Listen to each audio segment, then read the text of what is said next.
Hello future doctors. तो आज हम द्रव्य गुण पार्ट 2 में गुडुचि प्लांट पढ़ेंगे। गुडुचि प्लांट में सबसे पहले इसका हम बोटेनिकल नेम देखते हैं। तो इसका बोटेनिकल नेम है टाइनोस्पोरा कॉर्डिफोलिया, फैमिली इसकी मेनिस्पर्मिएसी। अब इसको ट्रिक से कैसे याद करें, तो इसके लिए ट्रिक है, तीनों मेन ने गुड कोड बनाया, तीनों मेन ने गुड कोड बनाया। तो तीनों से आप याद कर लेंगे टाइनोस्पोरा, मेन से याद करेंगे मेनिस्पर्मिएसी, गुड से आपको पता है कि गुडुचि पढ़ रहे हैं, और कॉर्ड से याद करेंगे कॉर्डिफोलिया। तो इस तरह से आप इसका बोटेनिकल नेम और फैमिली इजीली याद कर पाएंगे। फिर इसके गण की बात करें तो आचार्य चरक ने इसे वयस्थापन में और दाह प्रशमन इन दोनों में रखा है। सुश्रुत ने इसे श्यामा आदि और आरगवद आदि में रखा है।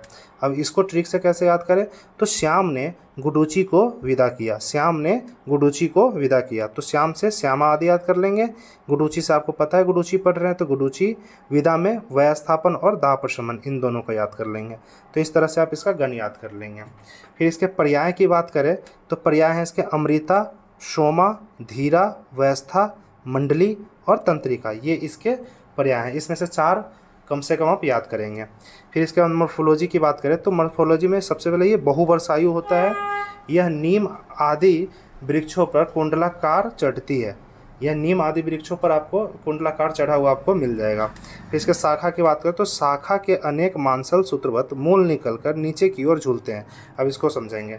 इसके शाखा जो होगा, शाखा पे मांसल सूत्रवत मूल निकलता है जो कि नीचे की तरफ झुका हुआ रहता है। फिर इसके त्वक की बात करें तो ऊपर से ये हमारा धूसर वर्ण का होगा या फिर पीताभ श्वेत वर्ण का इसका त्वचा होगा। जब और ये त्वचा जो होता है इसका बहुत पतला त्वचा होता है, जब उसको हटाते हैं तो हरिताभ मांसल हमें देखने को मिलता है। पत्र की बात करें तो पत्र इसका हृदयाकार होगा, एकांतर होगा, जालीदार होगा और स्निग्ध होता है। पुष्प की बात करें तो पुष्प इसके छोटे होते हैं, पित्तवर्ण के होते हैं, हरिताभ होते हैं और गुच्छे में होते हैं। फल इसके छोटे होते हैं, मटर के समान होते हैं, अंडाकार होगा, चिकने होंगे और मांसल होंगे। पुष्पकाल इसके अप्रैल से मई में इसका पुष्प आता है। और फल काल देखेंगे तो पुष्पकाल के बाद ही इसके फल भी आ जाते हैं। संग्रहण काल मतलब किस समय हम औषधि का संग्रहण करेंगे कि उसका गुण कर्म ज़्यादा बेनिफिशियल हो। तो संग्रहण काल इसका है ग्रीष्म ऋतु में, वर्षा से पहले इसका संग्रहण करना चाहिए। अब ग्रीष्म ऋतु में, वर्षा ऋतु हमारा स्टार्ट होने से पहले हमें इसका संग्रहण कर लेना चाहिए। उत्पत्ति स्थान में देखें तो भारत में सर्वत्र 100 फीट तक ऊंचाई पर मिलता है हमें। अब देखें इसको, भारत में सभी जगह मिलेगा, जहाँ भी 100 फीट से ऊँचा हाइट होगा वहाँ पर हर जगह आपको ये देखने को मिल जाएगा। फिर इसके प्रजाति की बात करें तो पदन गुडुचि और कंद गुडुचि ये इसके प्रजाति हैं।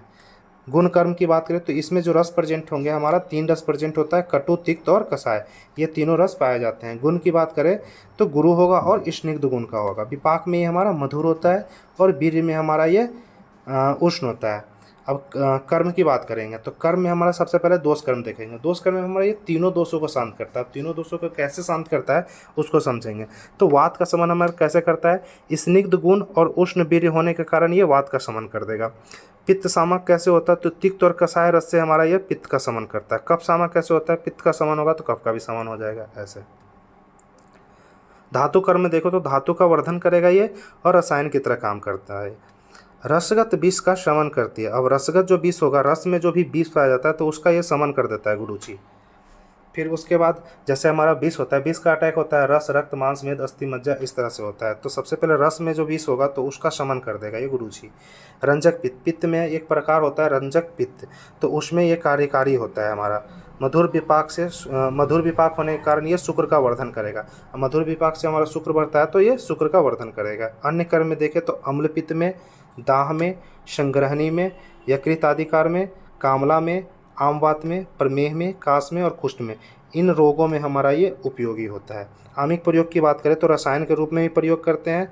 अब इसका आमिक प्रयोग देखते हैं। गुडुचि रस लेंगे, पीपली लेंगे और शहद लेंगे तो ज्वर हमारा ठीक हो जाएगा। गुडुचि का स्वरस ले लेंगे, मधु मिला करके हम कामला रोग में दे देंगे। गुडुचि स्वरस निकालेंगे, मधु के साथ हम प्रमेह में दे देंगे। तो गुडुचि का हम इस तरह से यूज कर सकते हैं। फिर इसके विशेष प्रयोग का बात करें तो गुडुचि को हम घृत के साथ वायु में दे देंगे, वायु हमारा सही हो जाता है।